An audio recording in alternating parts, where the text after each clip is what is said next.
গত ক্লাসে আমরা একটু দেখেছিলাম, খেয়াল করো যে এনতম কক্ষপথে আহ ইলেকট্রনের শক্তি কত, এটা বের করেছিলাম।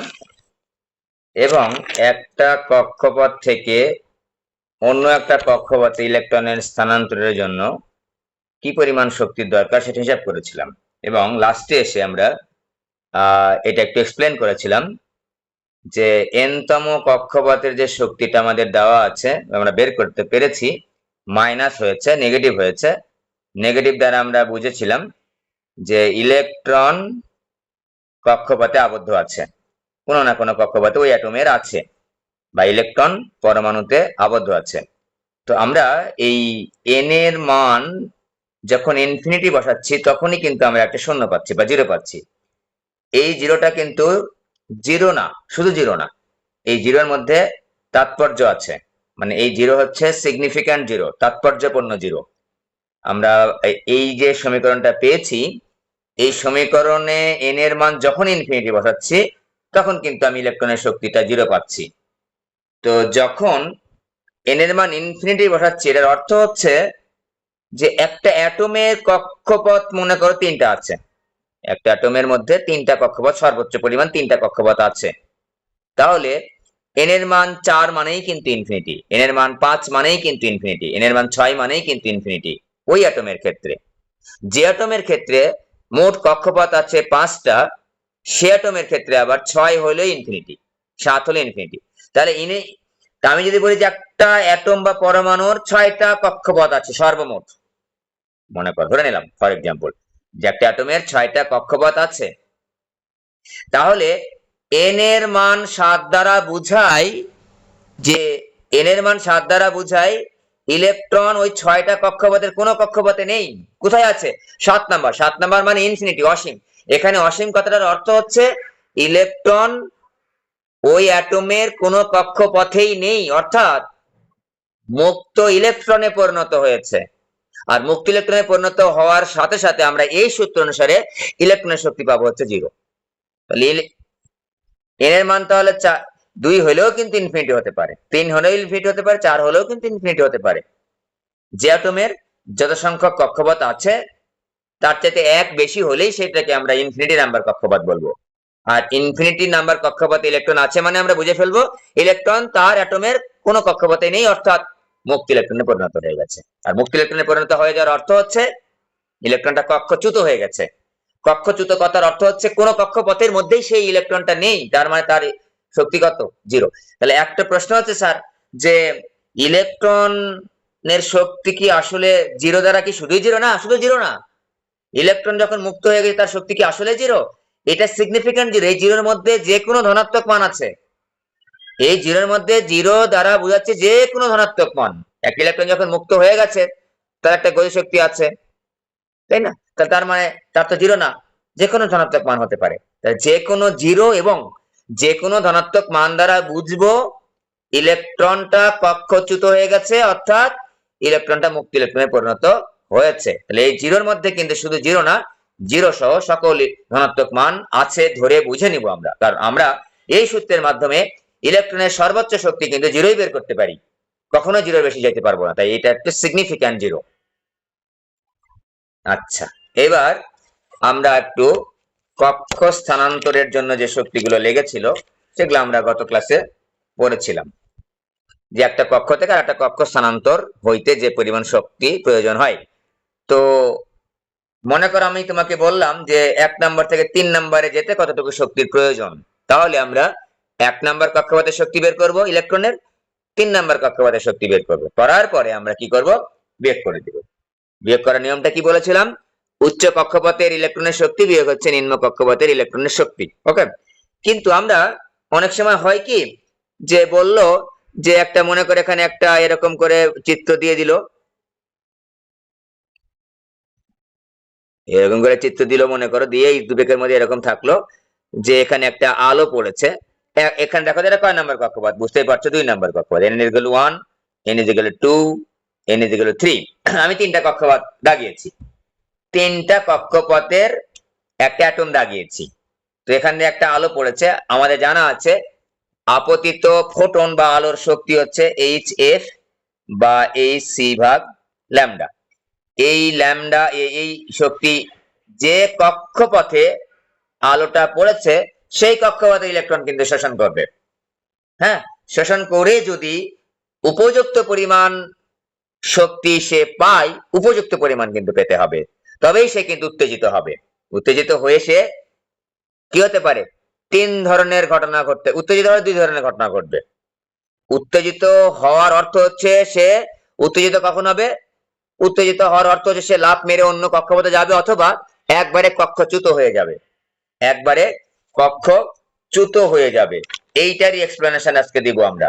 ঠিক আছে, খেয়াল করো, আমরা গত ক্লাসে N1 E1 এর মানটা বের করে হিসাব করেছিলাম। E1 এর মানটা আমরা বের করেছিলাম, দেখো E1 এর মানটা আমরা হিসাব করেছিলাম, মানে ভূমি অবস্থায় ইলেকট্রনের শক্তিটা আমি হিসাব করেছিলাম। সেখান থেকে আমরা ধরে নিচ্ছি আমরা যে 1 নাম্বার কক্ষপথে ইলেকট্রনের শক্তি আমরা হিসাব করেছি, এবং আমরা মনে করো পেয়েছি E1 এর মানটা পেয়েছি মনে করো হচ্ছে 13.52। আমরা গত ক্লাস হিসাব করে এটা মনে পেয়েছিলাম মাইনাস ইলেকট্রন ভোল্ট। আমরা যদি একটা হিসাব করি, বের করে নিই আলাদা, অথবা অঙ্কের মধ্যে যদি দেওয়া থাকে এই ভূমি অবস্থা ইলেকট্রনের শক্তি, তবেই কিন্তু আমরা এই শক্তিটা ব্যবহার করতে পারবো, এই সূত্রটা ব্যবহার করতে পারবো। বলেছি যে En is equal to E1 divide by হচ্ছে n স্কয়ার, তাছাড়া কিন্তু বের করতে পারবো না। ঠিক আছে, এখন এখানে যে শক্তিটা পড়েছে এখানে 2 নম্বর কক্ষপথে, আরো 1 নম্বর কক্ষপথে আলো ফেলতে পারে, 3 নম্বর কক্ষপথে ফেলতে পারে, উদ্দীপকের মধ্যে আমাদের যে প্রশ্নগুলো দেওয়া থাকে। তো ধরে নিচ্ছি এখানে যেহেতু 2 নম্বর কক্ষপথে এখানে পড়েছে, তো E2 এর মান কত তাহলে হবে, E1 ডিভাইড বাই 2 স্কয়ার, বা হচ্ছে মাইনাস 13.52 ডিভাইড বাই 4 সমান হচ্ছে মাইনাস 3.38 ইভি। খেয়াল করবা, এখন এই কক্ষপথে 2 নাম্বার কক্ষপথে আমি গত ক্লাসে 1 নাম্বার কক্ষপথে ব্যাখ্যা করেছিলাম, যখন যে কক্ষপথে ব্যাখ্যা করবে সেটার জন্য প্রযোজ্য কিন্তু। ঠিক আছে, ব্যাখ্যার ধরনগুলো একই, সংখ্যাগুলো কিন্তু এক হবে না, বুঝতেই পারছো। 1 নম্বরের শক্তি হচ্ছে মাইনাস 13.52, আবার 2 নম্বর কক্ষপথের ইলেকট্রনের শক্তি হচ্ছে 3.38 ইভি মনে করো, আমরা হিসাব নিকাশ করে পেয়েছি।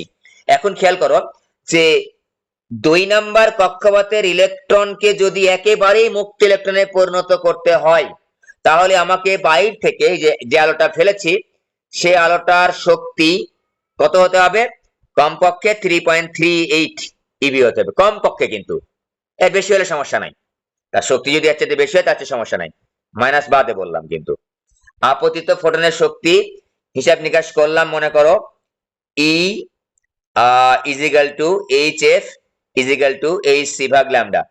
আপতিত ফোটনের শক্তি এটা, যে আলোটা বা যে ফোটনটা, আলো হচ্ছে আলোর প্যাকেট কি আমরা বলছি ফোটন। ঠিক আছে, যে ফোটনটা এখানে আপতিত হয়েছে সেই ফোটনটার শক্তি হচ্ছে এটা। তাহলে আপতিত ফোটনের শক্তি আমি একটু লিখে নিচ্ছি, আপতিত, আমি কতগুলো ফোটনের শক্তি। তো আপতিত ফোটনের শক্তি যদি 3.38 ইলেকট্রন ভোল্ট বা তার বেশি হয়, তাহলে ওই কক্ষপথের ইলেকট্রনটা কক্ষচ্যুত হয়ে যাবে। যে ইলেকট্রনটা এই পরিমাণ এনার্জি 3.38 পরিমাণ এনার্জি অ্যাকসেপ্ট করবে, গ্রহণ করবে, সে কি হবে, সে ওই কক্ষচ্যুত হয়ে যাবে। কক্ষচ্যুত হয়ে যাওয়ার অর্থ হচ্ছে কোনো কোনো বইয়ে বা কোনো কোনো গাইডে ভুল আছে। কক্ষচ্যুত মানে একেবারে কোনো কক্ষপথেই নেই, আর কক্ষ স্থানান্তর মানে হচ্ছে এক কক্ষপথ থেকে অন্য কক্ষপথে যাবে। ঠিক আছে, এক কক্ষপথ থেকে অন্য কক্ষপথে যাবে।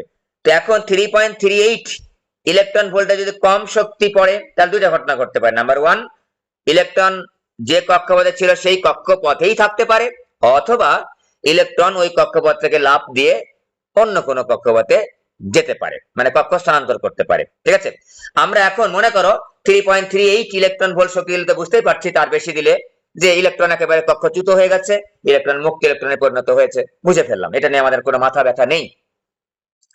তা আমরা এখন মনে করলাম যে 3.38 ইলেকট্রন ভোল্ট শক্তির একটু কম শক্তি এই 2 নম্বর কক্ষপথে আপতিত হয়েছে, বা 1 নম্বর বা 3 নম্বর যে কোনো কক্ষপথেই হতে পারে।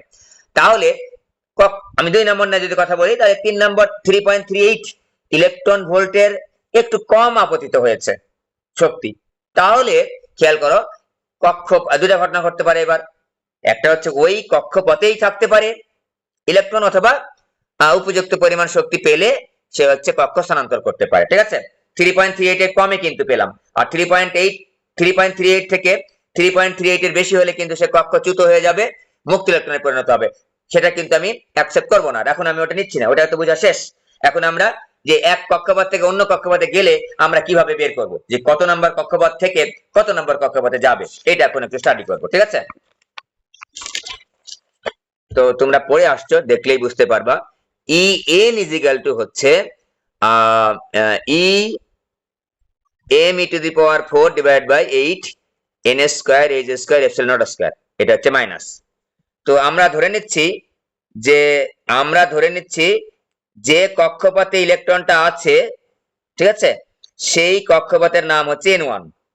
তাহলে আমরা এখানে যদি বলি যে এখান থেকে যদি বের করতে পারি E of n1 is equal to minus M E to the power 4, যে কক্ষপথে ইলেকট্রনটা আছে সেই কক্ষপথে আলোটা পড়েছে, আপতিত ফোটন যে জায়গায় পড়েছে, যে কক্ষপথে পড়েছে, সেই কক্ষপথের নাম্বারিং করলাম 1 2 3 5 না বলে n1 বললাম।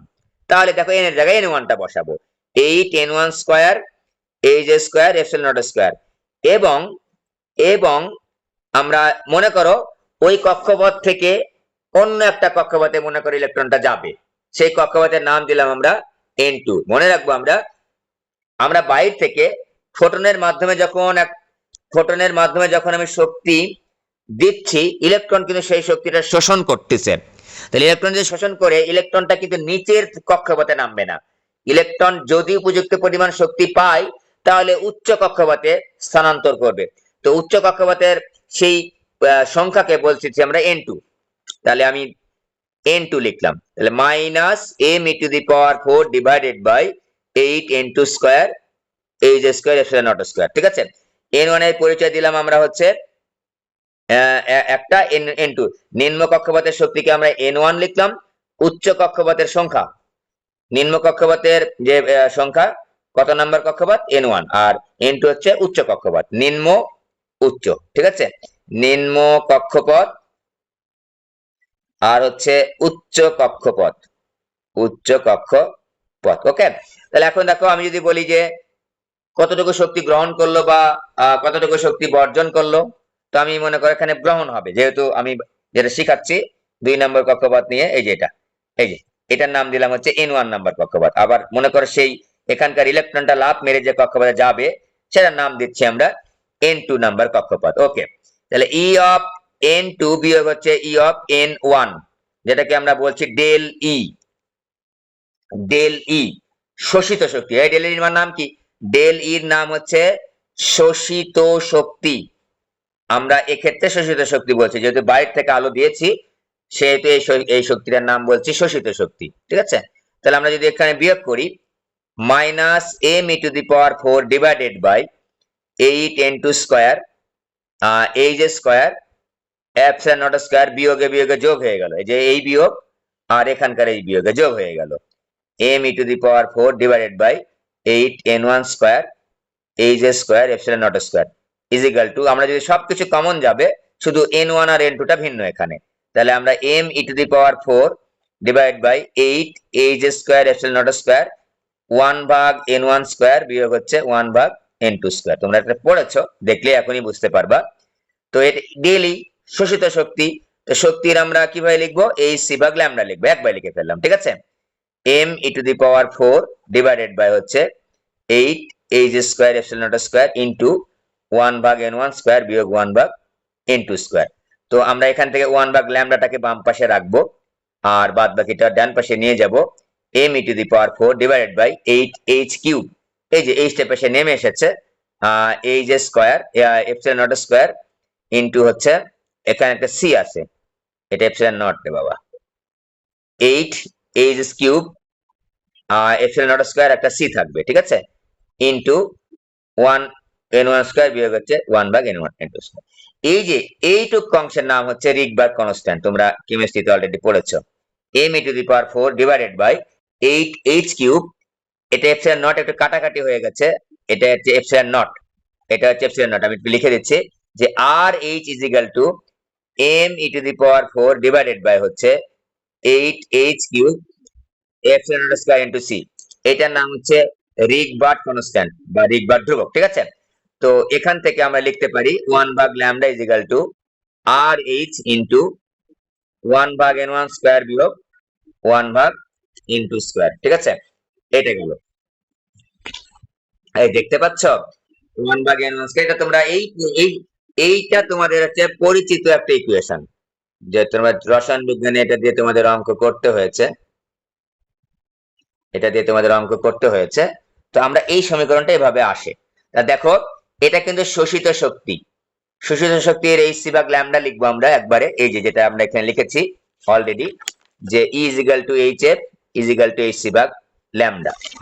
আর 1 ভাগ ল্যামডাটা বাম পাশে রাখবো, রেখে সবগুলা যখন বাম ডান পাশে নিয়ে যাব, তখন এই পুরাটা মিলেকে আমরা বলছি রিগবার্ট ধ্রুবক।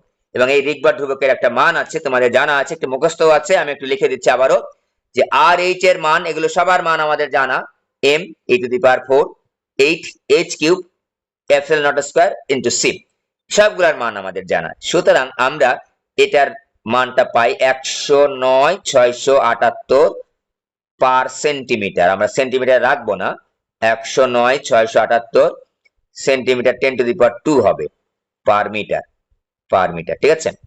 10 টু দি পাওয়ার 2 পার সেন্টিমিটারে যদি এতগুলো হয়, আমরা মনে রাখার জন্য একটু বলে নিচ্ছি, যখন আমরা একটা ইউনিট থেকে অন্য একটা ইউনিটে যাব, যদি কনফিউশন মনে হয় যে এটা গুণ হবে নাকি ভাগ হবে, বা পাওয়ার মাইনাস হবে নাকি প্লাস হবে, তখন একটু মুখে উচ্চারণ করলেই হয়ে যাবে। দেখো আমি মুখে উচ্চারণ করে করে এটা লিখছি, যে 109,678 পার সেন্টিমিটারে যদি হয় এই সংখ্যাটা, তাহলে পার মিটারে কত হবে, বেশি না কম?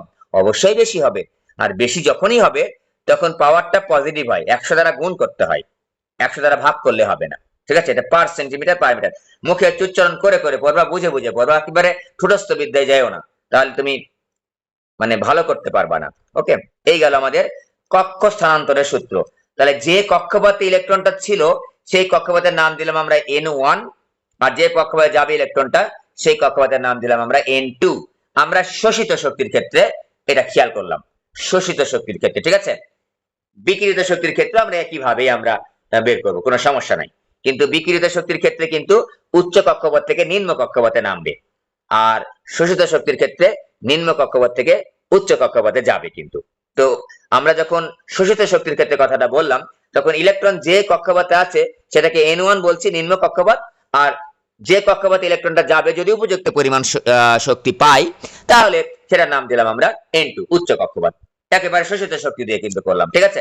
আমরা কয়েকটা প্রবলেম দেখছি, খেয়াল করো, রিলেটেড প্রবলেম, বাসায় করে ফেলবা। তোমাদের সবার কাছে বই আছে, গাইড আছে, গাইড দেখে অঙ্ক করার সময় অবশ্যই নিজের মতো করে করবা, গাইডের মতো করে করতে হবে না। যদি এক তোমার মতো মিলে যায় তো মিলে গেল, আর তুমি তোমার মতো করে, আমি যেভাবে শিখালাম বা তুমি সেভাবে শিখেছো, ক্লাস টিচারের কাছে, সাবজেক্ট টিচারের কাছে বা আমার কাছে, সেভাবে নিজে আগে করবা। করার পরে যদি তুমি মনে হয় যে দেখি তো গাইডে কি রকম করে করা আছে, দ্যাটস ওকে, অবশ্যই দেখবা, কোনো সমস্যা নেই। গাইডে অনেক কিছু ভুল আছে, বইতেও অনেক কিছু ভুল আছে কিন্তু, ঠিক আছে। আমি কমপক্ষে চেষ্টা করি ভুলটা না পড়ানোর, বুঝতেই পারছো, অনেক কিছু ভুল থেকেই থাকে। হয়তোবা অনেকদিন ধরে ভুলগুলা চলে আসতেছে, এডিট হয় নাই বইয়ে অথবা গাইডে, বিভিন্ন জায়গায় কিন্তু অনেকগুলাই ভুল আছে। একটি হাইড্রোজেন পরমাণুর ইলেকট্রন, খেয়াল করবা, -1.5 ইলেকট্রন ভোল্ট শক্তি অবস্থা হতে -3.4 ইলেকট্রন ভোল্ট শক্তি অবস্থায় আসে। খেয়াল করো, আমাদের মাইনাসের পরিমাণ যত বেশি, এটা কিন্তু তত সর্বনিম্ন কক্ষপথ। আমি যদি তোমাকে এখন বলি যে এইটা উচ্চ কক্ষপথ নাকি এটা উচ্চ কক্ষপথ, বলো যে কোনটা উচ্চ কক্ষপথ? এইটা উচ্চ কক্ষপথ, এইটা নিম্ন কক্ষপথ। মাইনাসের পরিমাণ যত বেশি, সর্বোচ্চ কত? -13.6 বা -13.52, যেটা আমরা হিসাব নিকাশ করেছি, 1 নাম্বার কক্ষপথ। এটা সর্বনিম্ন কক্ষপথ, আর এটা উচ্চ। যত কম, মাইনাসের যত কম তত উচ্চ। এখানে আমরা মাইনাসটাকে কনসিডার করব, মাইনাস দিয়েই বিবেচনা করবো যেটা উচ্চ নাকি ছোট নাকি বড়। -3.4 বড় নাকি -1.5 বড়? -1.5 বড়, এটা উচ্চ কক্ষপথ ইলেকট্রনের শক্তি। এখানে ভূমি অবস্থায় শক্তি দেওয়া আছে, তোমাদের বলে দেওয়া আছে অঙ্কের মধ্যে কিন্তু ভূমি অবস্থা থাকবে। গত ক্লাসেই বলেছি যে ভূমি অবস্থা মানে হচ্ছে 1 নম্বর কক্ষপথের শক্তি। এবার খেয়াল করো, দৃশ্যমান আলোর তরঙ্গ দৈর্ঘ্যের পাল্লা দেওয়া আছে 400 থেকে 800 ন্যানোমিটার। যদি এটা না দেওয়া থাকতো, আমাদের জানা আছে 380 ন্যানোমিটার থেকে 780 ন্যানোমিটার। মনে রাখবো আমরা আমরা যেটা জানি সেটা তো জানি, কিন্তু ওই জানার উপর দিয়ে যদি উদ্দীপকের মধ্যে কোনো ইনফরমেশন দেওয়া থাকে সেটাকেই আমাকে স্ট্যান্ডার্ড ধরে নিতে হবে। যেমন জি এর মান 9.8 আমাদের জানা আছে, কোন কোন অঙ্কে ভর্তি পরীক্ষায় বা আমাদের এইচএসসি পরীক্ষায় জি এর মান 9.8 এর জায়গায় 10 দেওয়া থাকে, তাহলে আমাদের 10 ধরেই কিন্তু অঙ্কটা করতে হবে। খুবই সাবধান, আমি 9.8 ধরে করতে পারবো না কিন্তু, ঠিক আছে? প্রশ্ন আছে স্যার করলে অঙ্ক উত্তর দিবে না দিবে, এইগুলো প্রশ্নের উত্তর অবান্তর প্রশ্ন করারই দরকার নেই। যেটা দেওয়া আছে সেটা দিয়েই করব। আর যেটা তোমার দেওয়া নাই সেটা ধরে করলে কি হবে কি হবে না সেটার কোনো রুলস রেগুলেশন নাই। সেটা যে এক্সামিনার খাতা দেখবে তার উপর নির্ভর করবে সে কি করবে, 1 নাম্বার কাটবে নাকি 2 নাম্বার কাটবে সেটা তার উপর নির্ভর করবে। বুঝতে পেরেছো? আমরা নাম্বার কাটতে চাচ্ছি না, আমরা 1 নাম্বারও খুবই গুরুত্ব সহকারে দেখছি। ওকে, ইলেকট্রনটি প্রাথমিক অবস্থায় কত নম্বর কক্ষপথে ছিল? দেখো তো, প্রাথমিক অবস্থায় সে ছিল 1.5 ইলেকট্রন ভোল্ট শক্তি অবস্থায় ছিল। তো আমাদের সূত্র কি, যে এন তম কক্ষপথের শক্তি হচ্ছে E1/n²। এই যে আমাদের যেহেতু ভূমি অবস্থায় শক্তি দেওয়া আছে, আমরা কিন্তু এটা অবশ্যই ব্যবহার করতে পারবো, অবশ্যই ব্যবহার করতে পারবো। তোমাদের মনে প্রশ্ন আসতে পারে, স্যার এখানে যদি ভূমি অবস্থায় শক্তির পরিমাণটা দেওয়া না থাকতো তাহলে কি এটা ব্যবহার করতে পারতাম? ব্যবহার করতে পারতাম না, ব্যবহার করতে পারতাম না। আমরা তখন ওই পুরাটাই ব্যবহার করতাম, পুরাটাই ব্যবহার করতাম। ঠিক আছে, আমরা তখন কি ওই যে En ইজিক্যাল টু লিখতাম minus M E to the power 4, ওইটা পুরাটাই লিখলাম minus M E to the power 4 divide by 8 n² h² f²। এটা ব্যবহার করে আমরা En এর জায়গায় বসাতাম হচ্ছে -1.5 ইজিক্যাল টু মাইনাস এই মানগুলা সবগুলা বসিয়ে এখান থেকে n এর মানটা বের করতাম, যদি E1 এর মানটা দেওয়া না থাকতো। কিন্তু আমার তো দেওয়া আছে, আমি ব্যবহার করতে অবশ্যই পারবো। তাহলে En এর মান কত এখানে? -1.5। যে কক্ষপথে আছে ইলেকট্রন সেই কক্ষপথের নাম আমাদের n তম কক্ষপথ, ঠিক আছে? আর ভূমি অবস্থার কক্ষপথের নাম হচ্ছে 1 নাম্বার কক্ষপথ। তাহলে E1 এর মান এখানে কত দেওয়া আছে? -13.6 ডিভাইডেড বাই হচ্ছে n²। এখান থেকে হিসাব নিকাশ করলে আমার n এর মান পাবো হচ্ছে 3 পাবো, ঠিক আছে? একটু কম বেশি হতে পারে পয়েন্টের সামথিং। তো আমরা তো কক্ষপথের সংখ্যা তো কখনো পয়েন্টের ফ্র্যাকশন বা ভগ্নাংশ হতে পারে না, তাই আমি আশেপাশে যেটা সেটাই লিখবো আমরা, ঠিক আছে? এরকম ক্ষেত্রে আশেপাশে যেটা সেটাই লিখবো আমরা। ওকে, এটা গেল আমাদের 1 নাম্বার প্রশ্নের উত্তর। 1 নাম্বার প্রশ্নের উত্তর এটা।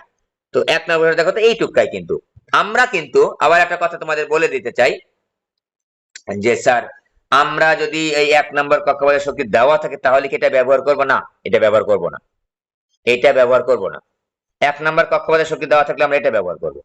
1 নাম্বার কক্ষপথের শক্তি দেওয়া না থাকলে আমি কিন্তু এটা ব্যবহার করতে বলেছি। 1 নাম্বার কক্ষপথের শক্তি দেওয়া না থাকতে তখন আমরা এটা ব্যবহার করব। রেজাল্টটা কি আসবে? ওকে, এবার আসো দেখো তো, ইলেকট্রন যে বিকিরণ নিঃসরণ করে তা দৃশ্যমান আলো হবে কিনা বা দেখতে পাবো কিনা বা দেখা যাবে কিনা। খেয়াল করো, এই কক্ষপথ, এটা উচ্চ কক্ষপথ বুঝতেই পারছি, এই কক্ষপথ এসেছে, তাহলে এটার নাম দিব আমরা উচ্চ কক্ষপথ, এটার নাম দিব নিম্ন কক্ষপথ। তাহলে এখান থেকে এখানে এসেছে, তা ডেল ই ইজিক্যাল টু কত বের করে ফেলি। ডেল ই ইজিক্যাল টু, আমরা যে কক্ষপথে ইলেকট্রনটা ছিল সেই কক্ষপথের নাম দিলাম হচ্ছে ই ইউ, আর যে কক্ষপথে ইলেকট্রনটা আসলো সেই কক্ষপথের নাম দিলাম ই এল। বুঝতেই পারছো, উচ্চ কক্ষপথ থেকে নিম্ন কক্ষপথে আসলেই তবে বিকিরণ হবে, তাই না?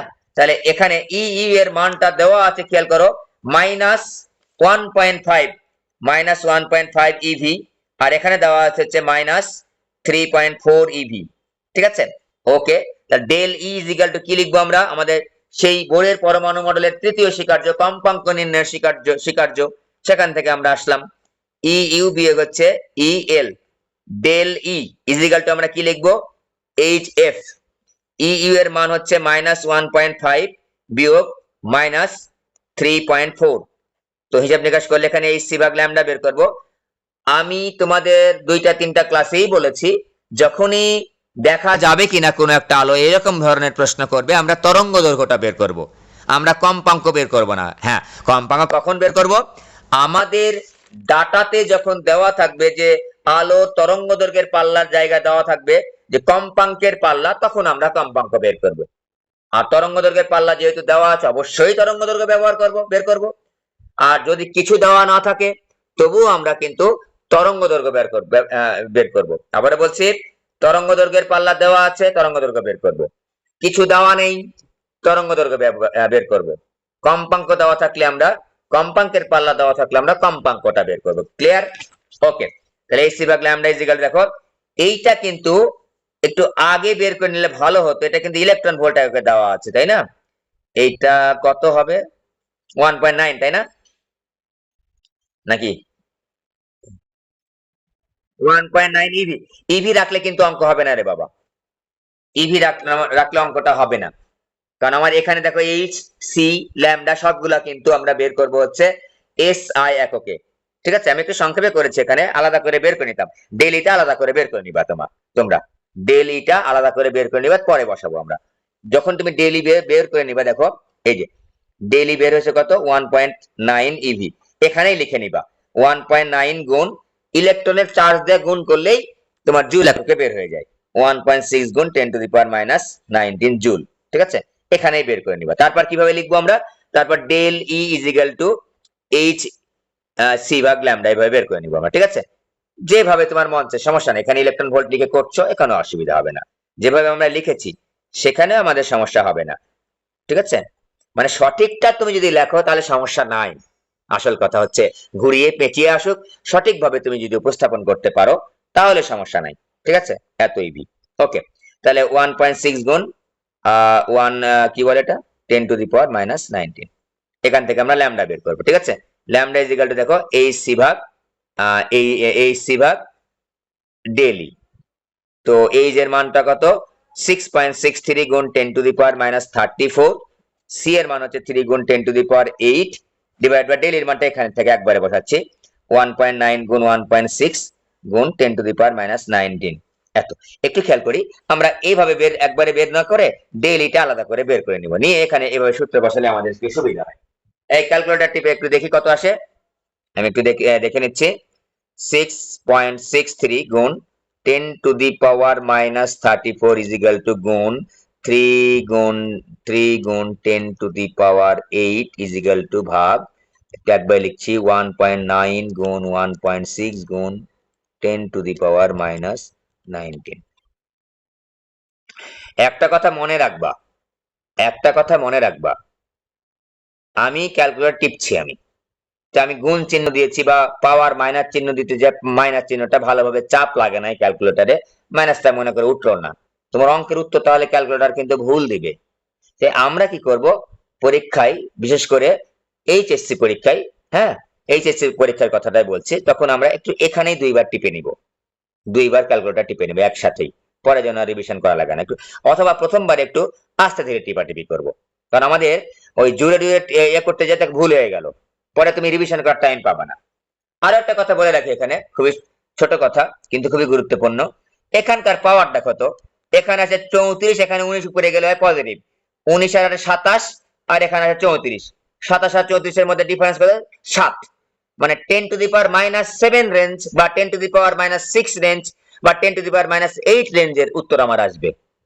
একটু কম বেশি তো, এক কম বেশি তো হতে পারে এদিক ওদিক পয়েন্টের এই মানে মানগুলোর জন্য, এগুলো কিন্তু আমরা খেয়াল করব। আমি এখনই ক্যালকুলেটর টিপে যদি দেখি মানে অসামঞ্জস্য উত্তর, আমি ধরে ফেলবো, অবশ্যই ধরে ফেলবো। তোমরা দেখবা যে আমি ক্লাসের মধ্যে তোমরা ক্যালকুলেটর টিপতে টিপে অনেক সময় ভুল করো, আমি বলি হয় নাই কেন, ওই যে এটা দেখে দেখে বলি যে এই রেঞ্জের উত্তর আসার কথা না তো, তোমাকে তখন আরো আরো একবার বলি যারা আরো একবার ক্যালকুলেটরে হিসাবটা করো। ঠিক আছে, 6.5424 গুণ 10⁻⁻7 মিটার। তা দেখো তো এইটা কি এই রেঞ্জের মধ্যে আসছে?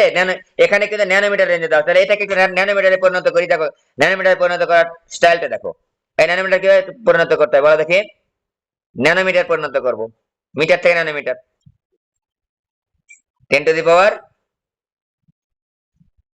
10⁻9 দিয়ে গুণন করব, এখানে 10⁻7 মিটার, এখানে 400 ন্যানোমিটার, তাই না? তাহলে আমরা হচ্ছে 10⁻9 দ্বারা গুণ করবো। আচ্ছা, এখানে একটা পয়েন্টের সংখ্যা একটু বেশি নিই, 542 নিলাম, আচ্ছা 3 নিলাম। ঠিক আছে, তাহলে 543 গুণ 10⁻⁻7 গুণ 10⁻9 ন্যানোমিটার। যেহেতু আমাদের ন্যানোমিটারের রেঞ্জ দেওয়া আছে, ন্যানোমিটারে করে ফেলাম, তাহলে হবে এখানে কত? 654.3 হবে ন্যানোমিটার। ঠিক আছে, এই 654.3 400 থেকে 800 ন্যানোমিটারের মধ্যে পড়ে, হ্যাঁ পড়ে। তাহলে বলবা যে উল্লেখিত হিসাবকৃত তরঙ্গ দৈর্ঘ্যটি, হ্যাঁ কি পড়ে, দৃশ্যমান আলো তরঙ্গ দৈর্ঘ্যের পরিসীমার মধ্যে অবস্থান করে, অতএব বিকিরণটি দৃশ্যমান হবে, বিকিরণটি দৃশ্যমান হবে। এই যে এই বিকিরণটি দৃশ্যমান হবে। ঠিক আছে, খুব মজার একটা প্রশ্ন, ইজি প্রশ্ন, কঠিন লাগার কথা না। আমি যতগুলা এখন এই ধরনের অঙ্ক করাবো, বোর্ডের প্রশ্নগুলো আমি লিখেছি, বা তোমরা যদি আরো দেখো, আমার মনে হয় যে 95% অঙ্ক তোমরা পারবা এখন, 95%, যে থিওরিটা আমরা ডেভেলপ যেভাবে করেছি 95% পারার কথা। তবে হ্যাঁ, আমাদের কিন্তু প্র্যাকটিস করতে হবে নিজে হাতে লিখে লিখে। চট্টগ্রাম 24 বলছে যে হাইড্রোজেন পরমাণুর তৃতীয় কক্ষপথ হতে একটি ইলেকট্রন শক্তি বিকিরণ করে দ্বিতীয় কক্ষপথে আসে। বুঝতেই পারছো, শক্তি বিকিরণ করবেই তো তৃতীয় থেকে দ্বিতীয়তে আসতে হলে। পরমাণুর তৃতীয় কক্ষপথের ব্যাসার্ধ নির্ণয় করো। এটা আর কি করাবো, বলেছি তোমাদের থিওরি পরীক্ষা প্রশ্নের পড়ানোর সময় যে এটাই পড়ে যে 3 নাম্বার 2 নাম্বার 1 নাম্বার কক্ষপথের ব্যাসার্ধ নির্ণয় করো। Very simple, r n is equal to n square H square epsilon naught divide by হচ্ছে পাই এম স্কয়ার। এই সূত্রে বসা দিলে কিন্তু আমাদের হয়ে যাবে। আর 3 না 3 নাম্বার বলেছে, হ্যাঁ 3 নাম্বার বলেছে, 3 এর উপর স্কয়ার দিয়ে দিব। ঠিক আছে, আর শুদ্ধি পরীক্ষা করার জন্য তো আমাদের হাতে একটা সূত্র আছে, এন স্কয়ার আর ওয়ান এর মান কত, 0.53 অ্যাংস্ট্রম বা 5 পয়েন্ট। এই একটা কথা বলে রাখি, এখানে দেখো শুধু ব্যাসার্ধ নির্ণয় করতে বলেছে, আমরা মিটারেই বের করে ক্ষান্ত যাব, ওই অ্যাংস্ট্রমে কিন্তু যাব না। আর যদি অ্যাংস্ট্রমে উল্লেখ করে বলে তখন আমি অ্যাংস্ট্রমে যাব। ঠিক আছে, তো আমি আর মানগুলা বসালাম না, তোমরা মানগুলা বসে করবা, আমি পরের অঙ্কে গেলাম, মানগুলো বসালে হয়ে যাবে। ঠিক আছে, H E epsilon not pi M square. ওকে, এবার খেয়াল করো, ইলেকট্রনটি যে বিকিরণ নিঃসরণ করে তা চোখে দেখা যাবে কি? এইবার খেয়াল করো, ঘটনা কিন্তু আগেরটার মতোই, কিন্তু একটু আলাদা। আগেরটার মতো একটু আলাদা কেন? আগেরটাতে শক্তি দেওয়া ছিল, এই যে এই শক্তি দেওয়া ছিল দুই, এটা হচ্ছে 3 নম্বর কক্ষপথের শক্তি, 2 নম্বর কক্ষপথ। আমাদের তো অঙ্ক করে করে তো অভ্যাস হয়ে গেছে, এখন তো আমি বুঝতেই পারছি 3 নাম্বারটা 2 নাম্বার। এই 3 নাম্বার 2 নাম্বার এখন আমাকে বের করে নিতে হবে। প্রশ্ন হচ্ছে স্যার 3 নাম্বার 2 নাম্বার বের করব, তার চাইতে আমি একটা কাজ করব, বুদ্ধি করে 1 নাম্বার একটা বের করে নিবা। হ্যাঁ 1 নাম্বারটা বের করে নিবা। তুমি কি করবা, 1 নাম্বার কক্ষপথের শক্তিটা বের করে নিবা। E N is equal to minus M E to the power 4 divide by 8 n square H square epsilon not square. ঠিক আছে, 1 নাম্বারটা আমরা বের করে নিব। 1 নাম্বারটা বের করে নেওয়ার পরে এই হিসাব নিকাশ করা শিখাইছি কিন্তু তোমাদের, এখানে কিন্তু একটা জিরো চলে আসে, জানো তোমরা, শিখাইছি, বলেছি যে উপরের একটার সঙ্গে নিচের একটা বড় একটা ভাগ করে নিবা আগে, তাছাড়া কিন্তু জিরো চলে আসবে ক্যালকুলেটরের সীমাবদ্ধতার কারণে। তো মাইনাস এম ইনটু দি পাওয়ার 4, এখানে হিসাব নিকাশ করে আমরা কত পাবো, আমরা পাবো একটা মান, আমরা একটা মান পাবো। তো ওই মানটা কি ইলেকট্রন ভোল্টে নেওয়ার দরকার আছে? কোনোই দরকার নাই ইলেকট্রন ভোল্টে নেওয়ার। কেন ইলেকট্রন ভোল্টে নেব? ইলেকট্রন ভোল্ট নিলে পরে তো আমাদেরকে ওই জুল করতেই হচ্ছে। দেখো তো, ইলেকট্রন ভোল্টে ছিল, জুল তো করে নিতেই হচ্ছে, তাই আমি গাদার খাটনি খাটতে যাবো কেন? একটা E1 কে ইলেকট্রন ভোল্ট করব, ওই E2 ইলেকট্রন ভোল্ট বের করব, ওইটাকে আবার জুলে নিয়ে আসবো, দরকার কি? আমার তো যখন হিসাব নিকাশ করবো তখন তো সরাসরি আমি কি পাবো, আমি কিন্তু জুলই পাবো। কত পাবো, মাইনাস 2.163 গুণ 10 to the power minus 18 joule পাবো। এটা আর ভাঙা ভাঙি করবো না, ইলেকট্রন ভোল্টে নিয়ে যাব না। তারপর দেখো E2 বের করবো। E2 কেন বের করবো, আমার দরকার কি কি দেখো তো, এই যে তৃতীয় থেকে দ্বিতীয়তে আসে 3 নাম্বার কক্ষপথের শক্তির দরকার আর 2 নাম্বার কক্ষপথের শক্তির দরকার। E2 একবার বের করবো, E3 একবার বের করবো। E1 বের করে না নিয়ে এই অঙ্কে যদি তুমি E1 এর মানটা সরাসরি বসাও তাহলে অঙ্কে নাম্বার পাবা না, 4 এর মধ্যে হয়তো বা 1 পাবা। ঠিক আছে, এখানে কিন্তু 1 নাম্বার কক্ষপথের শক্তিটা দেওয়া নেই, সুতরাং আমি ব্যবহার করতে পারবো না, বের করা ছাড়া। ওকে, মুখস্থটা ব্যবহার করতে পারবো না, এখানে এখন কিন্তু ব্যবহার করতে পারবো। এই যে E1 divide by n square. তো E1 ডিভাইড n স্কয়ার এখানে কত লিখবো, 2 স্কয়ার, E1 ডিভাইড বাই হচ্ছে 3 স্কয়ার। আগের মতো তারপর ডেল ই বের করবো, del E is equal to এই যে E3 উচ্চ কক্ষপথের শক্তি বিয়োগ হচ্ছে নিম্ন কক্ষপথের শক্তি, বিয়োগ করে ই এই ডেল ইর জায়গায় এইচ এফ লিখবো। এবার এখন একটা জিনিস খেয়াল করো, ইলেকট্রন যে বিকিরণ নিঃসরণ করে তার চোখে দেখা যাবে কিনা। এইবার কিন্তু আর দৃশ্যমান তরঙ্গ দৈর্ঘ্যের রেঞ্জটা দেওয়া নেই, আমরা কিন্তু জানি ওই রেঞ্জটা, তাই আমরা তরঙ্গ দৈর্ঘ্য বের করবো। কিন্তু ডেল ইজ ইকুয়াল টু কত, এখানে এটার সঙ্গে এটা বিয়োগ করলে একটা মান পাবো, এখানে ডেল ইর জায়গায় লিখবো হচ্ছে H C divide by lambda. এখান থেকে ল্যামডা মান বের করে দেখবো ওই রেঞ্জের মধ্যে আছে কিনা। রেঞ্জটা কত ছিল, 3.8 গুণ 10 টু দি পাওয়ার মাইনাস 7 থেকে 7.8 গুণ 10 to the power minus 7 metre, মিটারে যদি বলি। আর যদি আমি ন্যানোমিটারে বলি তাহলে হবে হচ্ছে 380 ন্যানোমিটার থেকে 780 ন্যানোমিটার। তো আমরা দুইটাই কিন্তু মনে রাখবো, গত ক্লাসে বলে দিয়েছি বা আগের ক্লাসে বলে দিয়েছি, দৃশ্যমান আলোর তরঙ্গ দৈর্ঘ্যটা আমরা দুইটা এককেই মনে রাখবো, ন্যানোমিটার, অ্যাংস্ট্রম এবং মিটার, তিনটা এককেই মনে রাখবো। ঠিক আছে, 400 থেকে যদি 700 800 বলি, 400 হচ্ছে ন্যানোমিটার থেকে 800 ন্যানোমিটার। 4 গুণ 10 টু দি পাওয়ার মাইনাস 7 থেকে 8 গুণ 10 to the power minus 7 metre. আর যদি অ্যাংস্ট্রমে বলি তাহলে বলতে হবে 4000 অ্যাংস্ট্রম থেকে 8000 অ্যাংস্ট্রম। ঠিক আছে, তিনটা এককেই মনে রাখবা, আজকেই মনে রাখবা, সুন্দর করে লিখে লিখে মনে রাখবা। অঙ্কটা কিন্তু হয়ে গেল, একই অঙ্ক, একই টাইপের অঙ্ক কিন্তু পরীক্ষায় আসে। আমি আরো দুই একটা দেখাচ্ছি তোমাদের কাছে, আমি ছবি পাঠাবো আর 5টা বোর্ডের প্রশ্ন লেখা আছে। এই কটা অঙ্ক করলে মোটামুটি হয়ে যাবে আর কি। আরো যদি তোমরা করতে চাও করতে পারো, আমি বেছে বেছে লিখেছি। এবার দেখো কম্পাঙ্ক দেওয়া আছে, এত কম্পাঙ্কের ফোটন দ্বারা পরমাণুর প্রথম কক্ষের ইলেকট্রনকে আঘাত করা হলো। অর্থাৎ এটা পরমাণুর প্রথম কক্ষপথ, এই যে এই কক্ষপথকে আঘাত করেছে। কে আঘাত করেছে? একটা আলো আঘাত করেছে। সেই আলোর নাম কি? ফোটনের কম্পাঙ্ক দেওয়া আছে, সেই আলোর কম্পাঙ্ক দেওয়া আছে 2.918 into 10 to the power 15 hertz. Maximum time এখানে কিন্তু তরঙ্গ দৈর্ঘ্য দেওয়া থাকে, এখানে কম্পাঙ্কটা দেওয়া আছে। সমস্যা কোথায়? কোনো সমস্যা নাই, আঘাত করা হলো। পরমাণুটির প্রথম কক্ষের ব্যাসার্ধ দেওয়া আছে, শক্তিও দেওয়া আছে। মজার ব্যাপার, ব্যাসার্ধ দেওয়া আছে, শক্তি দেওয়া আছে। প্রথম কক্ষে ঘূর্ণায়মান ইলেকট্রনের বেগ কত? আমরা কিন্তু বলেছিলাম বেগের সমীকরণটা মুখস্থ রাখবো না, যদি মুখস্থ হয়ে যায় তো হয়ে গেল। এই বেগের সমীকরণ কি মনে আছে?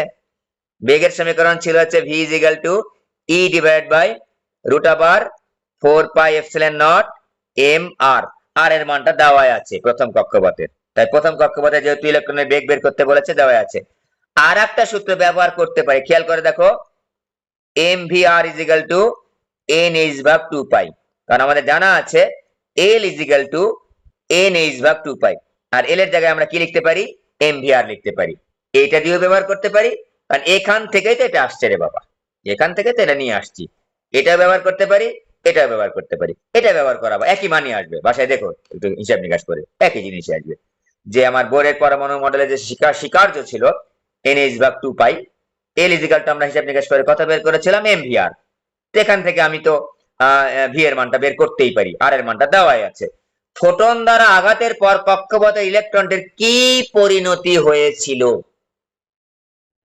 তিন ধরনের ঘটনা ঘটতে পারে। এক নম্বর ঘটনা, ইলেকট্রন ওই কক্ষপথেই থাকতে পারে। দুই নম্বর ঘটনা, ইলেকট্রন কক্ষ স্থানান্তর করতে পারে। তিন নম্বর ঘটনা, ইলেকট্রন একেবারে কক্ষচ্যুত হয়ে চলে যেতে পারে বা মুক্ত ইলেকট্রনে পরিণত হতে পারে। ঠিক আছে, তো আমরা পারবো আশা রাখি। ফোটন দ্বারা আঘাতের পর কক্ষপথ, ওই যে আমরা রিকবার্ড